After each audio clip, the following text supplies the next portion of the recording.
Welcome back, everyone. We have an interesting program for you today. As we said, our topic is invasive species in Utah. This is plants and animals. Let me introduce our panel right now. Pat Shea is a former national director of the Bureau of Land Management, and he's a current research professor of biology at the University of Utah. Robert Hogard. Rob is director of plant industry for the Utah Department of Agriculture and Food. And Aaron Eager, next to me, is the Utah County Weed Supervisor, out there supervising those weeds every day. Thank you for joining us, gentlemen. Pat, let's start with you. How big a problem are invasive species in Utah? I would say easily hundreds of millions of dollars.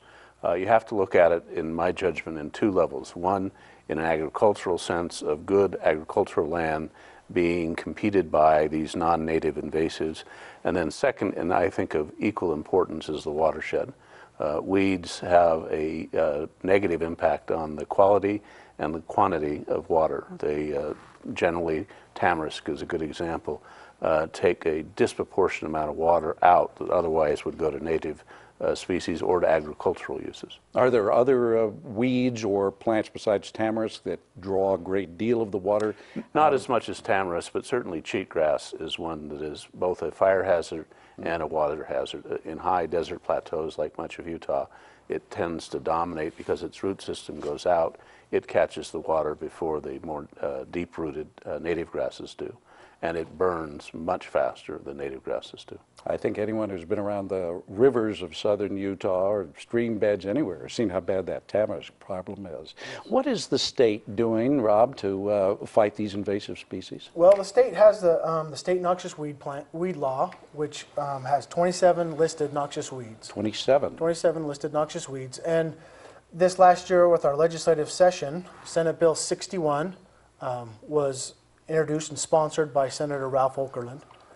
That appropriated $1 million in ongoing funding to help fight invasive species in Utah. In the past, the Department of Agriculture had been doing between $150,000 and $200,000 a year, giving it as grants to counties or to other weed control interested parties, and to help them meet the needs. In the counties is where most of that money has gone in the past. Now we're trying to focus on some specific watershed scale projects along with helping the counties as well. So that's the goal for the $1 million. Now, is that $1 million able to attack all 27 species of plants? And does it have anything to do with the animal species, such as the quagga mussels? No, the $1 million, at least for right now, how it's going to be used is just for plants. The Natural Resources has some money already for quagga mussel and some of these others. But it will not come close to touching all 27 weeds. We're focusing on, we have it divided up into 3 categories: Class A, Class B, and Class C weeds. Class C weeds are something like Canada thistle, bindweed, those kind of weeds that are pretty much prevalent everywhere in the state already. And we're just looking to keep them out of soil that may be moving from place to place. If somebody's selling topsoil, keep it out of ag seeds or grass seeds, that kind of stuff. Then you have the Class A weeds, which we don't have many of in Utah. It's ones that are a particular concern or have been a problem in other states. And we are hoping to get ahead of those and eradicate them if possible, or at least contain them to certain areas. So that's hopefully the purpose of the $1 million will go mostly to Class A and B weeds. Now, Aaron, we perhaps sometimes think of this as being a rural problem, these invasive species, but it actually hits even the urban counties as well. What are you doing in Utah County?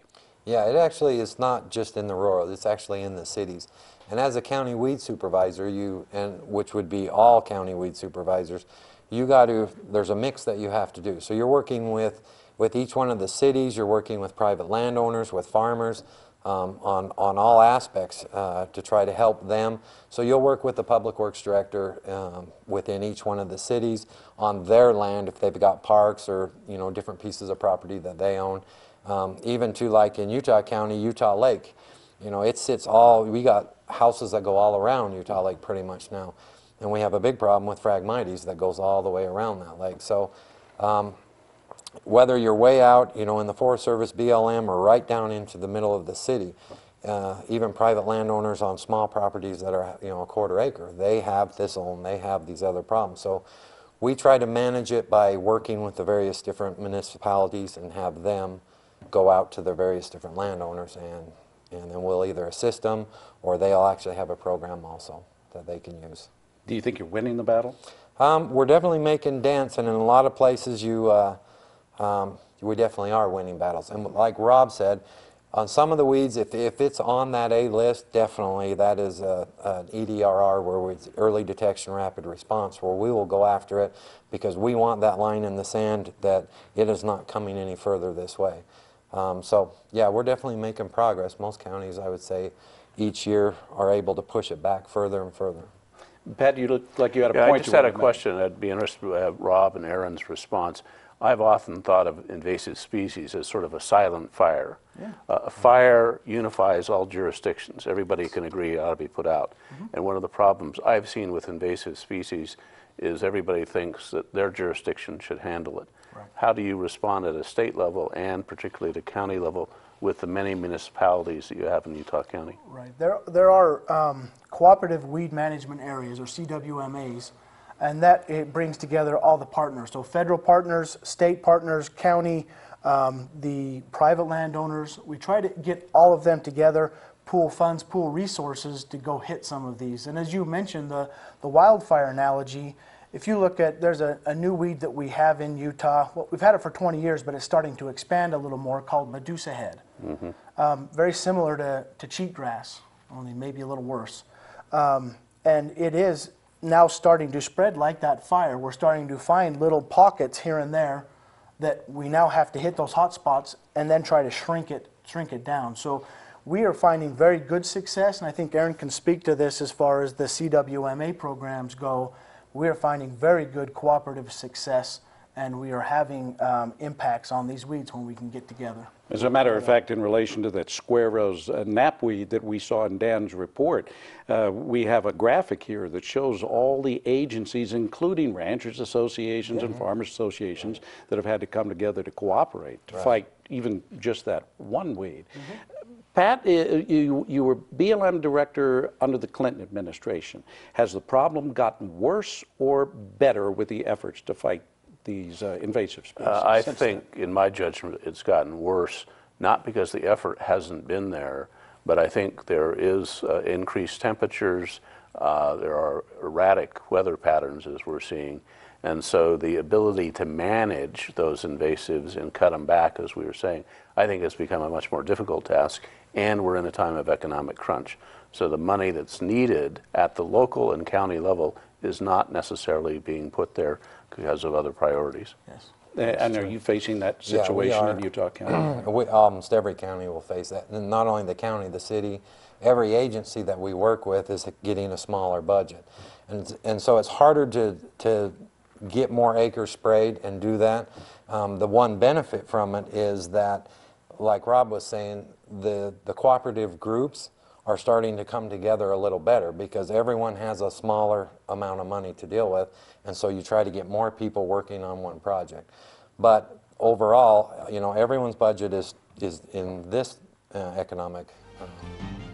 Every government. Yep, we're in that situation. So. Well, I'll tell you what, we'll take a little break, and when we come back, and we'll find out what more can be done. Some specifics right after this. Have you ever wanted to go on a vacation to Mars? What about a visit to the Old West? Impossible, right? Well, forget what you think is real. In southern Utah's Kane County, other worlds are just an ATV ride away. The Old West lives on in every sunset. From the downtown streets of Little Hollywood to the vistas that have inspired the world. Never find yourself closer to home and yet farther than you've ever been. Southern Utah's Kane County, where anywhere is possible. Rediscover your sense of adventure. Welcome to San Juan County. Discover the past. A change of place.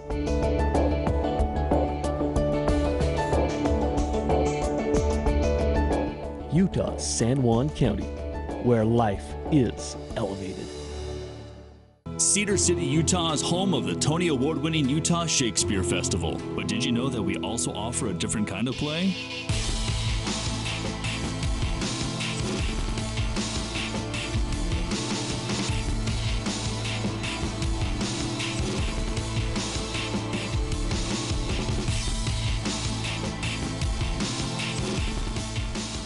Discover the of scenic southern Utah. Believe it or not, summer isn't far away, and neither is Juab County. There's no need to travel far to find that perfect family adventure. June 30th, get your blood pumping at the Juab County Extreme Enduro. You've never seen a race like this. In mid-July, join us for our Ute Stampede Rodeo. And then in August, there's the big Demolition Derby that wraps up our county fair. Juab County. It'll change your family forever.